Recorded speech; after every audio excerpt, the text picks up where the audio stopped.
Chaps, decided to bring in James. I know we've done a video before, and you are our in-house therapist. Is that right? Yeah, I mean, I guess so. Yeah, that's pretty much it. It's not like a formalised title, position, but yeah, I effectively for MANUP, I do like group sessions every other Thursday, thereabouts, every other Thursday, about a topic, like a topic of psychology, a psychological issue, problem, question.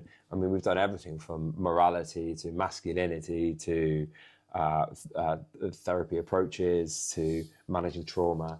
Like we cover everything. And they're building up really, really well, aren't they? Yeah, they are. So yeah, I mean, it kind of, it fluctuates. Yeah. So if there's a particular topic, like the masculinity one was really popular, a few of the ones of men and family have been really popular. So that's one that I honestly thought would flop. Yeah, right. I said that, didn't I? And actually that was a really good one. But I think what I'm trying to get to, what wanted to pull you into a video, so to speak, is one, because it's the old one's well outdated, is I've been accused of being anti-therapy before. Okay. Even though, as you know, I have weekly therapy with yours truly. So I'm not anti-therapy, but I'm not scared to say actually therapy isn't a one-size solution for all blokes. No, right, yeah. However, the other thing, when I've said to blokes, well, why don't you try therapy? They are so offish about it. Yeah. I think there's a question there. Massive, yeah. So therapy is like sport. Saying I don't like therapy is like saying I don't like any sport. But then that's like saying what? So you don't like Formula One, you don't like golf, you don't like boxing, you don't like MMA, you don't like sprinting, you don't like marathons. Like that's a huge spectrum, right? Yeah. Everything from tiddlywinks to UFC, right? So so there's many different approaches. So you say, oh, I don't necessarily like therapy, and you're like, okay, cool, but you went and did netball. Yeah. But actually, like maybe the therapeutic style that you much prefer is rugby. Yeah. Does that make sense? So there's like loads of different approaches. There's loads of different styles. There's loads of different practitioners of like a variety of degrees and qualifications and like how in depth they do certain things. I mean, it's fascinating, right? Yeah. Which it presents a problem. It presents a problem in the sense that we all sit under the same kind of umbrella of like therapy, but then like you've got like Freudian approaches and kind of loads of like psychosexual, psychoanalytic, really confusing therapies and styles and theories. And then you've got like what I do, which is just pretty much just CBT. How you think affects how you feel about something, which then affects how you behave. And often that behavior reinforces that original belief. So let's challenge that original belief. And then I go, well, where did we get that original belief from? If like you think, well, I hate therapy. I don't like therapy. Go, well, why do you think that?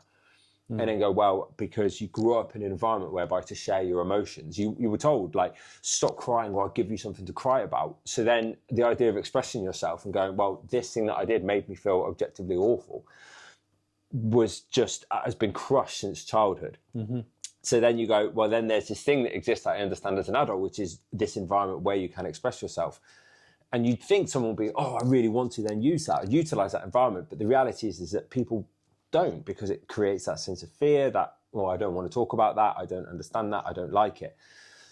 So then I would challenge that. Well, why do you feel that way about therapy? So there's loads and loads of different factors that play, and each of them seem to play like really significant roles. So first and foremostly, why don't people like therapy? Because there's loads of different therapeutic styles, and that plays a problem. And it's courses for horses. It's not like certain ones just didn't resonate with me whatsoever. Yeah. But that doesn't mean they wouldn't resonate with the next person. And if something works, and if something supports a person, and if something helps them understand themselves and understand the world around them, then amazing. Like, cool. If it helps them process what's gone on, if it helps them understand why what happened and what they can do about it in the future, and it gives them a sense of control and autonomy in their lives, amazing. Like, cool. Like, go and do that. Because something doesn't work for me doesn't mean it doesn't work for other people. Yeah. So there's that. So there's all these different therapeutic styles. And basically you get like 2/3 of the way through like studying counseling or therapeutic courses or whatever your route is into the industry. And you're still going, I'm still learning about these new approaches and new styles and new things. So like for someone who isn't studying it, that must be a really overwhelming factor to it, right? It's like there's loads and loads of different approaches, and knowing which one suits you is basically trial and error. Yeah. So that can be really difficult. Like there are ones that are more likely, like men are slightly more likely to resonate with CBT, statistically speaking, slightly more so. Well, I told you that I don't know if I told you the first time Faye made me go to therapy, when Faye was like, "You are mental," like you, like literally, when you got to that point of like, you need to go and get therapy now, like you're out of control, blah blah blah. This was years and years ago, and she goes, "Well, I've booked you into this place up the road," and I remember in my head, I was like, "Right, okay, it's going to be the leather chair." With the little round table with a box of tissues on it, and they're going to be up at the other side. I was like, "Fuck that! I ain't doing that." And she was like, "It won't be like that. Like it's literally you need to go." I'm like, "Okay," and I went there, kicking and screaming. I felt she might as well drag me there. Walked in there, little round table, box. Everything in my head, where my anxiety was building up, was in that room. And I just told Faye like that. Do not put me in that situation. So. And I think actually towards the start of MANUP, I've always referred to that's why I hate therapy. And when I speak to more and more men, they're like, "Yeah, I couldn't do that." But then, I mean, interestingly, and just from like a business perspective, there must be people that really does resonate with. Oh yeah, because as a business model, it survives. Yeah. So there are people who that is what that is for them. But like courses for horses, right? Different approaches. So we've got loads of different therapeutic styles, and knowing which one of those to approach can be really, really difficult. Yeah. But then we've got the individual themselves, the counsellor, the coach, the therapist, whatever it might be. And it's whether or not you resonate with them. Yeah. Because as people we then have like stand up, like maybe you struggle, there's certain people that I might struggle to develop rapport with. And I go, I'm struggling to really get through to you in the way that I want to. We're not really connecting. So then it's not just the style and approach. Yeah, it's the person itself. And some people like some of them but it's the same as any industry ever. Some of them are absolutely wonderful. Some of them are quite hard to get on with. Yeah. And you think, wow, like that's quite interesting.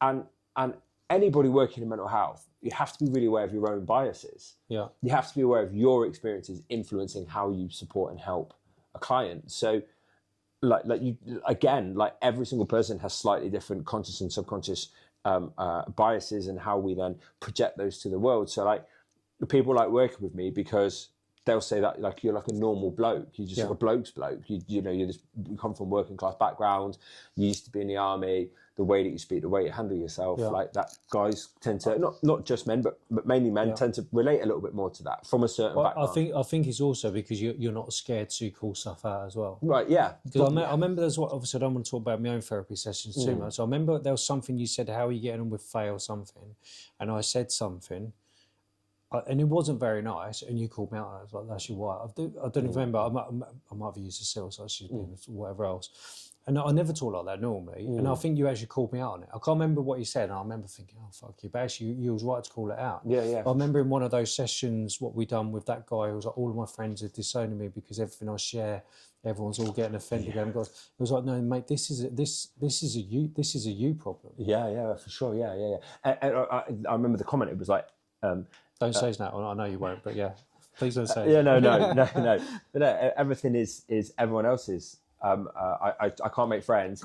Every single other person that exists on this planet, on the face of this planet Earth, is a knobhead apart from me. Yeah. And it's like, really? like, is everybody else the problem? Because the common denominator here is you. Like, what is it about your approach, your attitudes, behaviors, beliefs that are creating that? And then, like, just from a CBT perspective, why do you think that? Yeah. Like, and then we talk about then we talk about what does a positive friendship look like to you, and actually what role do you play in a positive friendship, and how have you been doing that? And let's examine your behaviours objectively. Well, can you see this, that, and the other? Well, let's then challenge the way we perceive these things to then create better outcomes, which then reinforce a more positive perspective of friendships.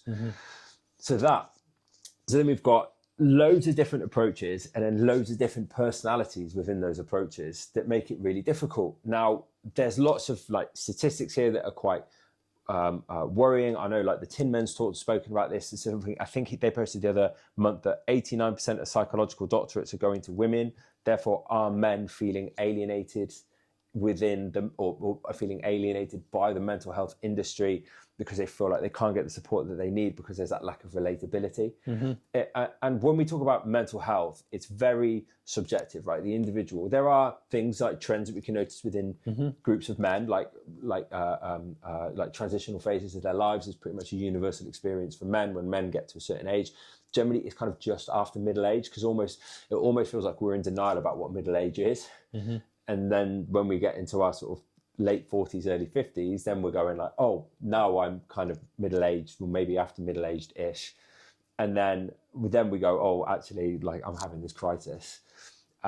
So there are universal experiences of men that we can often talk about, like emotional transition phases. Like generally speaking, if these are issues that men are facing, men are probably more likely then want to speak to other men about it. Yeah. Like I wouldn't necessarily work with a girl who, like PMDD, you know, like I wouldn't work with a girl who had like hormonal issues around her period. Yeah. Because I've got people I can refer you to. Yeah, because you're not the right person. I'm not the right guy for that. Yeah.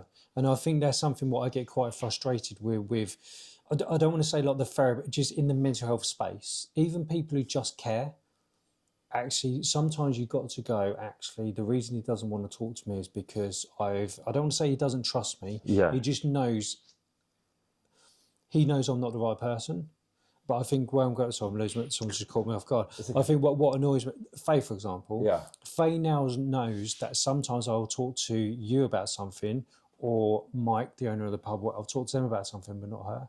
So she now will say, actually, do you know what, I'm not going to get through to him. Go and have a chat with Doc, go and have a chat with James, or whatever else. It's about acknowledging, actually, I'm not the right person. But that's really interesting, isn't it? Because, if that made sense. No, it does, because one of the biggest risk factors to poor mental health within men is loneliness. Yeah. So then maybe it's time that we acknowledge the fact that different people play different roles within our lives, and that sometimes we need that like a different approach to, like, you know, if I've got like a problem, maybe I want to speak to my rugby mates about it. Maybe I don't want to speak to my missus about it. Yeah. Maybe, you know, parenting, I want to speak to a different parent. I think parenting is a great example from this. It's almost like getting parenting advice from someone who doesn't have a child. You just wouldn't do that. Yeah. You'd be like, exactly, what on earth could you possibly know? Yeah. Not just about parenting in general, but actually my specific child. Yeah. There's actually, I mean, I have seen someone very naively offer out parenting advice to someone, and they were literally like, you don't have a child. Exactly. So it's like, why would you do that? So that's a great analogy for then actually perhaps some of the issues that we get within men's mental health, whereby influx and this kind of shift. But what's fascinating about mental health is when you know, go back to sort of Victorian era, and you know, like, it was run by these men who just didn't understand female mental health. They just diagnosed women as hysterical, linked to their hysterectomy because they were women, they were hysterical, and it's like they still insane that like they were insane, like ritualistically abused. They weren't allowed to vote. They never had any orgasms, and they had 4 children in 4 years. Yeah, like, oh, she cries a lot. Oh, she must be hysterical. This is part of having like the worst existence imaginable. Yeah, and so it was all these men who didn't understand. And then perhaps is it now gone the other way? Yeah. So now not enough men are getting the support from men. Potentially, there's an argument for that. I think we're losing role models. Definitely. And I think what we're doing is we're looking at role models like Andrew Tate's, whatever. It's not a role. I think the issue with male role models is, or any role model, a good old role model who you might just be. There's a guy in Hadley. I don't know if you know Hadley up the road in Suffolk. There's a guy. He goes around every single day picking up litter. So arguably you could say actually he's actually a good role model. He looks after his community and whatever else. Do you get what I mean? Probably, it's great. But the trouble is, no one wants to talk about him because that type of role model is boring. So I think male role model is such an interesting conversation, because I think that the problem is tenfold, in the sense that first and foremost there's a vacuum of. Right, male role models were basically stripped out of communities for several reasons. First and foremost, things like the closing down of community groups because of lack of funding, because of austerity, because of the capitalist dystopian nightmare that we've created.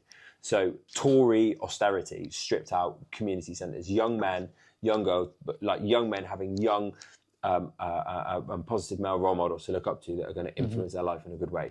That kind of got stripped out of society, which then left a vacuum that was basically filled by like social media. And we've got like male absences in the family home also playing a significant issue. We've also got male absences in their home, not because necessarily of family alienation, but because they have to work so hard. Yeah. Because again, the capitalist dystopian nightmare that we've created, whereby like one salary, one relatively low-paying job is not enough to support the family anymore. Yeah. Like those days have long gone. Like people need to be making serious money to be able to support a family. They're not coming back either, are they? Let's face it. Yeah. Right? Yeah. Right. We need a serious political upheaval and a changing of the system and how we operate as a country.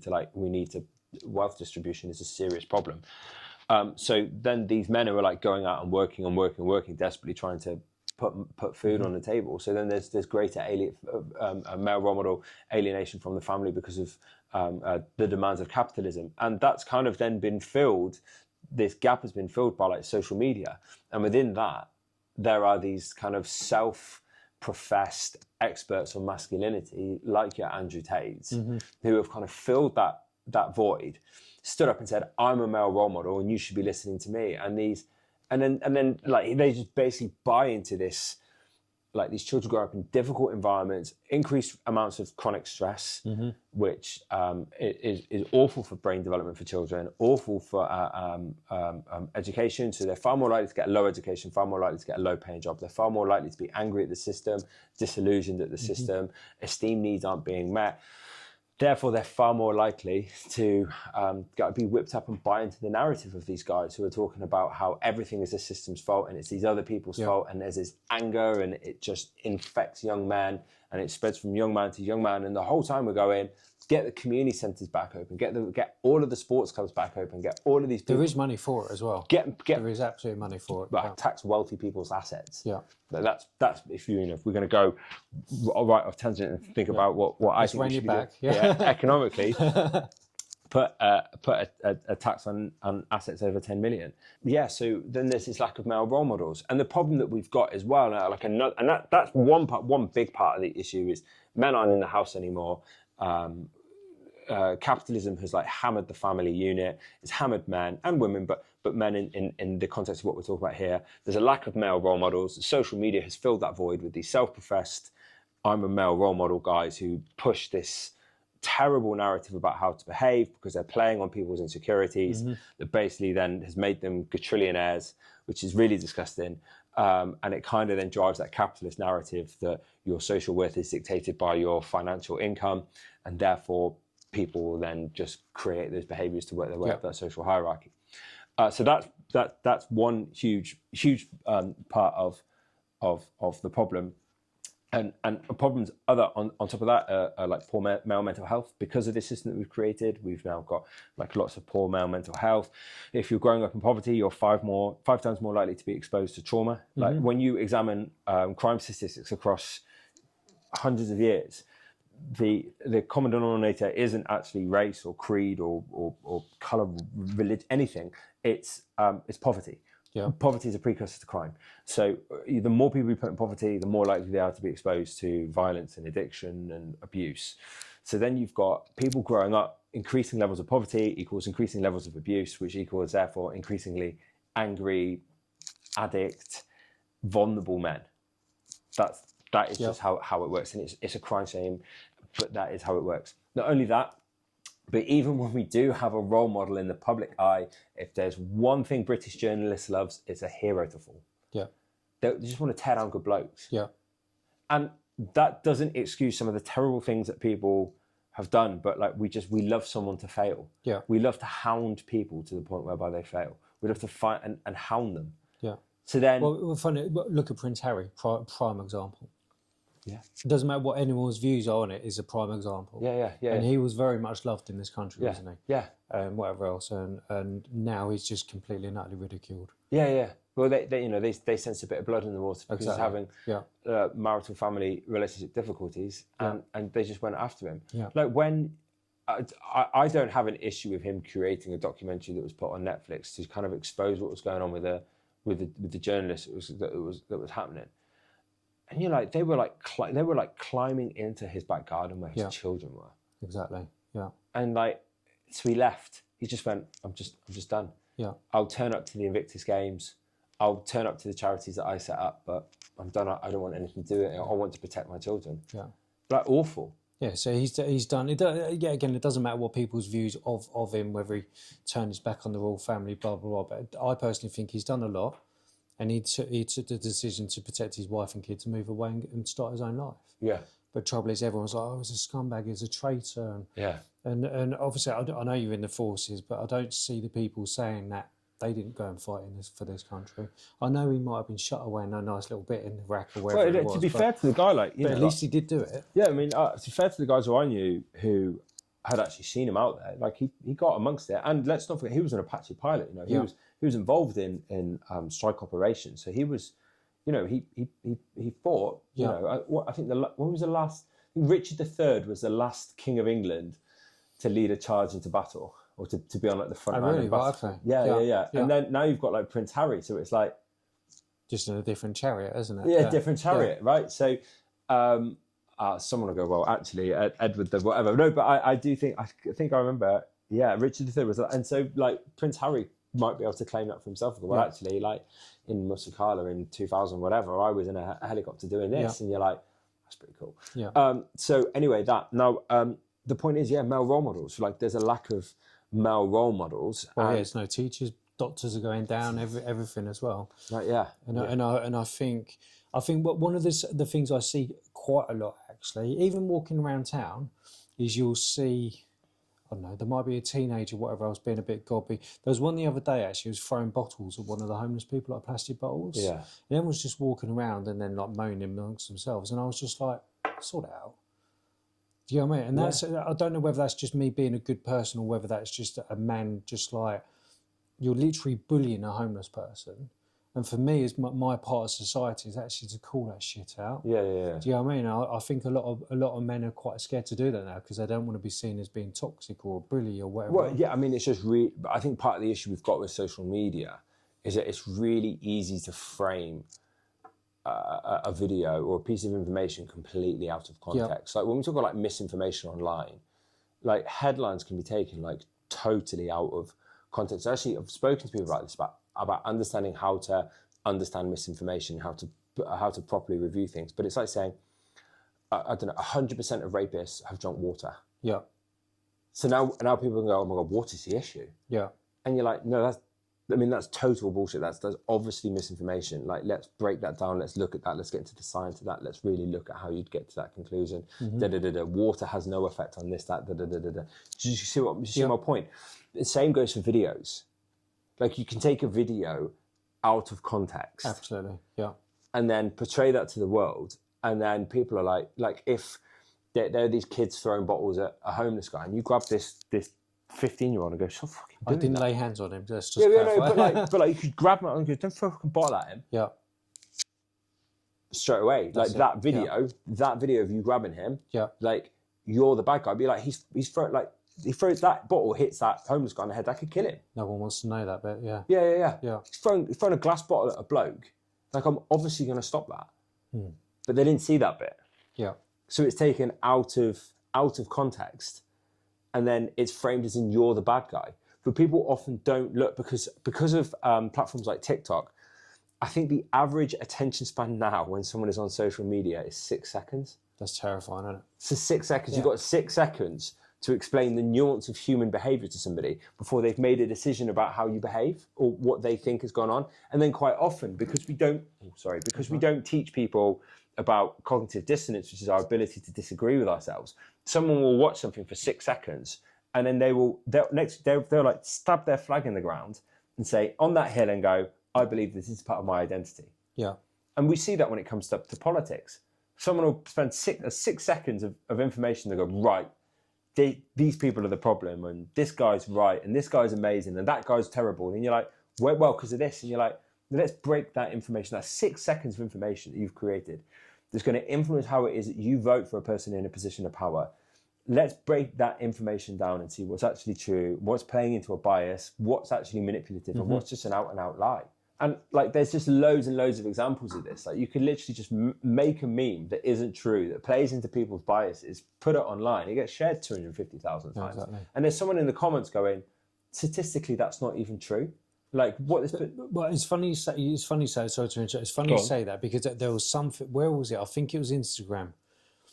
No, there was a reel going for, I think I said this before, there's a meme thingy particularly going around, mental health is nothing to be ashamed of.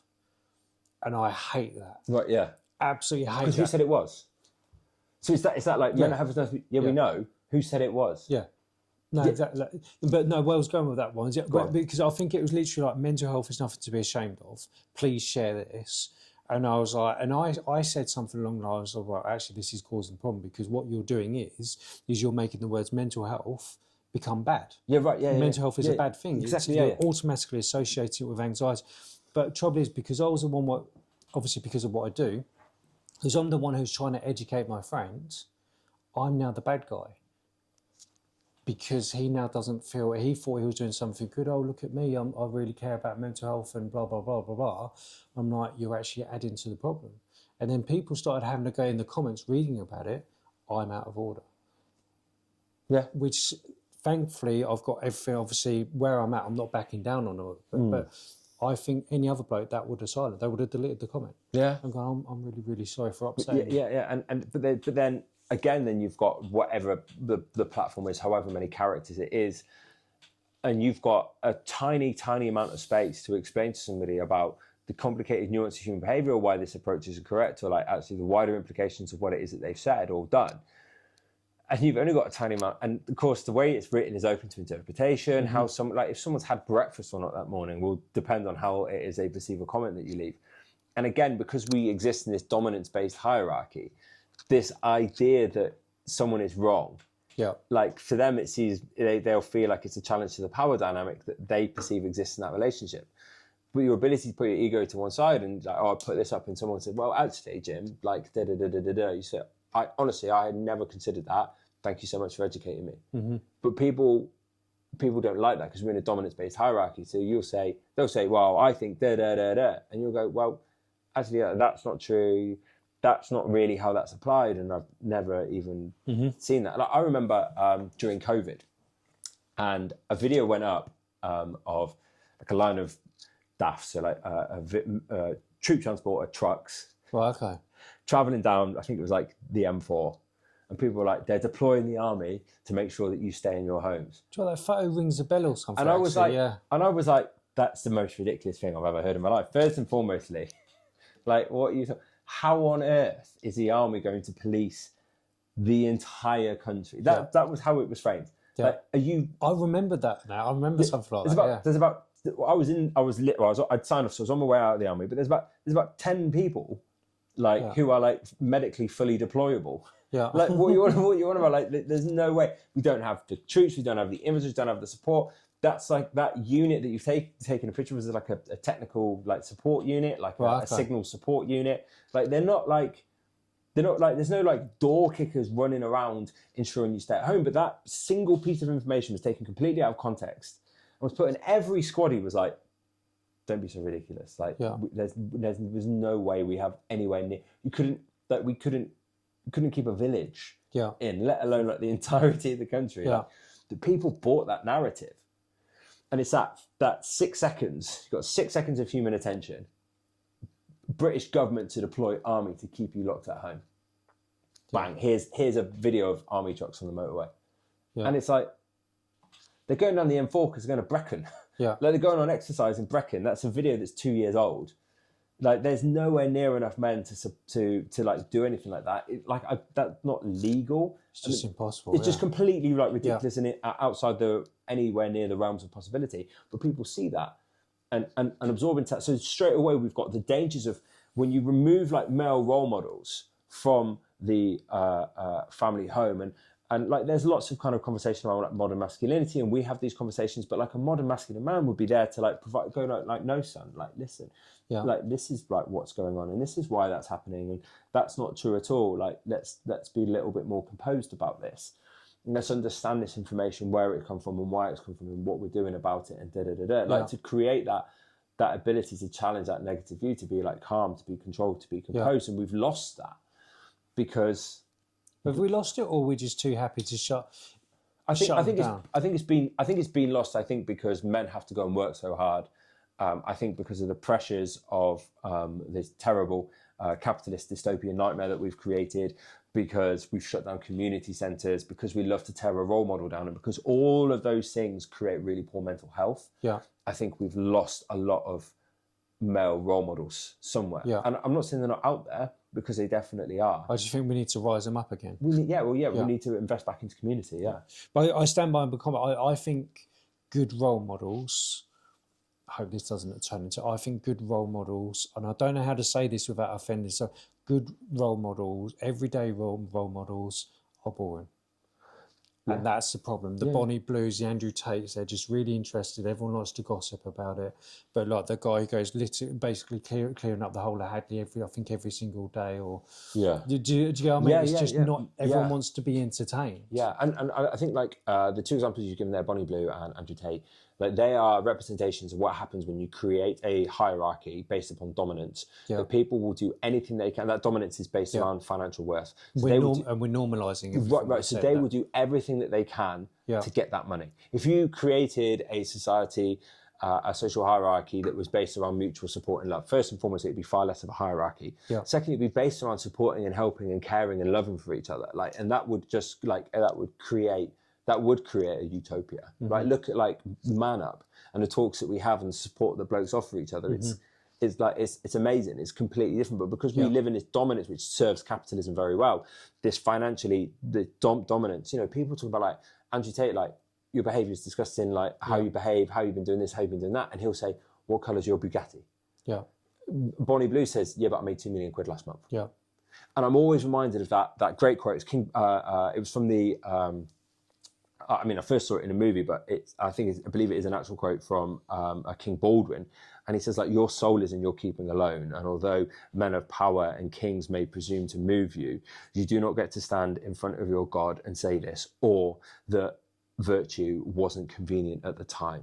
This will not suffice. Remember that. And I'm like, yeah, my soul is in my keeping alone. Like, I'm not willing to sell myself because I want to create this idea of support-based society rather than dominance-based, but we push this idea of dominance-based, and then all of a sudden these kids are like they want to get these pictures of themselves stood next to Lamborghinis in Dubai, but they still live with mum and dad, but they're not taking that picture.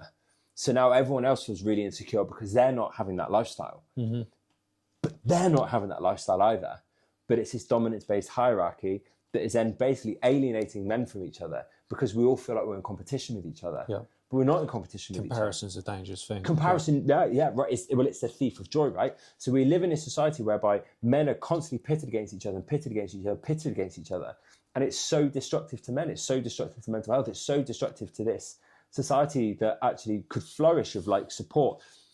But the reason for that is because capitalism drives this. Capitalism loves that narrative. If we're all in competition with each other and we're all going to try and make more money, which is ultimately going to make the people who sit at the very top of that hierarchy that is based upon financial dominance, it's going to make them the most amount of money. Yeah.